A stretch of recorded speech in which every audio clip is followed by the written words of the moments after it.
এবং সেখানেই পরিরূপে চলে আসে, যা দেখে ছেলেটি যেই চিৎকার করতে যাবে এমন সময় মিম তাকে একটি আছাড় মেরে ওখানেই মেরে ফেলে আর বলে, আমাকে থাপ্পড় মারিস?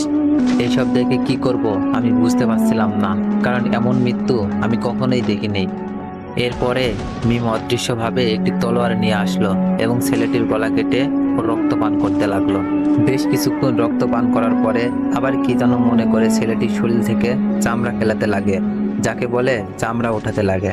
এইটা দেখে শরীরের লোম ক্ষণিকের মধ্যেই দাঁড়িয়ে গেল, কারণ ভয় লাগা শুরু হয়েছে আমার। তোর শরীর থেকে চামড়া আলাদা করার পরে যেই না কেটে ফেলা মাথাটি থেকে চোখ আলাদা করতে যাবে এমন মুহূর্তে আমি একটু কাশি দেই, আর সঙ্গে সঙ্গে মিম কাশির শব্দ শোনার সঙ্গেই মিম সেই মৃত লাশটিকে ছেড়ে আশিকের দিকে চলে আসতে লাগে। এইটা দেখা মাত্রই আশিক নিশ্চুপে সেখানেই থাকে। এইদিকে মিম ওখানে এসে তন্ন তন্ন করে খুঁজতে লাগে, কিন্তু কাউকে পায় না এবং আশিক সেখানেই ছিল। দেখতে না পাওয়ার কারণ একটু পরে বুঝতে পারবেন। খুঁজে না পাওয়ার কারণে মিম সেই লাশটির কাছে গিয়ে তার চোখ দুটি তুলে নেয় এবং কবরস্থানের দিকে রওনা হয়। কবরস্থানে এসে আবার সেই নলকূপের কাছে গিয়ে চোখ দুটি ভিতরে ফেলে দেয়। এমনও মুহূর্তে নলকূপের ভিতর থেকে আওয়াজ আসলো, কুইলিকা, তোর মরণ খুব শীঘ্রই আসতেছে, আমাদের কিচ্ছুটি করতে পারবি না তুই, কখনোই তোর মনের ইচ্ছা পূরণ হবে না। মিম বলে, আমার সঙ্গে পাঙ্গা নিবে এমন লোক এই পর্যন্ত পৃথিবীতেই জন্ম নেয়নি।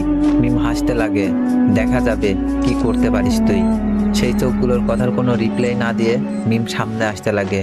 তো একটু সামনে আসতেই আশিক দেখতে পাই সেই পুরোটা মিমের সামনে দাঁড়িয়েছে। মিম, শোন, হ্যাঁ বলো, কি বলবা? তুই যে এই কাজটি করতেছিস এটা কখনোই সম্ভব না, আমি তোর বাবা বলতেছি, এমন কাজ আর করিস না। মিম বলে, আমি আমার ভালোবাসার মানুষকে এই পৃথিবীতে আবার মানুষ রূপে আনতে চাই, এইটা আমার শেষ কথা। তো এদের দুজনের কথা আশিক বোঝা যায়, এরা বাবা এবং মেয়ে। বুঝলাম, কিন্তু আশিকের জীবনটা নষ্ট করতেছিস কেন? ওর তো কোনো অপরাধ নেই। বাবা, ওর সঙ্গে থাকাটি বর্তমানে আমার প্লাস পয়েন্ট, কারণ ওর বইয়ের ভেসে থেকে আমাকে সম্পূর্ণ করতে হবে। বাবা বলল, যদি আশিক এই সব কিছু জানতে পারে তখন কি করবি? ওকে মেরে ফেলবো। তোকে নিয়ে পরিলোকে আমি গর্ব করতাম, আমার মেয়ের মতো ভালো এবং সৎ মেয়ে পৃথিবীতে নেই, আর সেই মেয়ে তুই। বাবা, একটি কথা বলি? হ্যাঁ বল।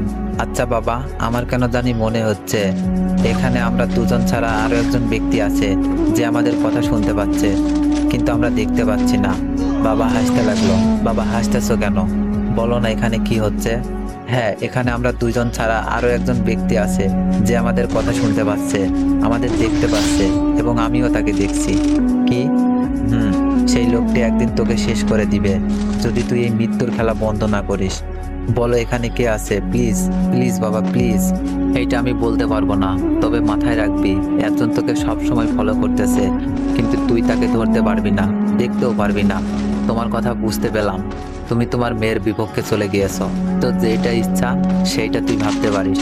বাবা, তুমি না বললেও আমি খুঁজে বের করব কে সেই মহান ব্যক্তি যে আমার পিছে লেগে আছে, বরং আমি দেখতে পাচ্ছি না। কথাটি বলেই মিম অদৃশ্য হয়ে গেল। আবার সঙ্গে সঙ্গে মিমের বাবা বলে উঠল, আশিক তুমি দাঁড়াও একটু ওখানেই বাবা। কথাটি শুনেই আশিক সেখানে থমকে যায়, কারণ আশিক লুকিয়ে থাকার পরেও মিমের বাবা কিভাবে বুঝলো?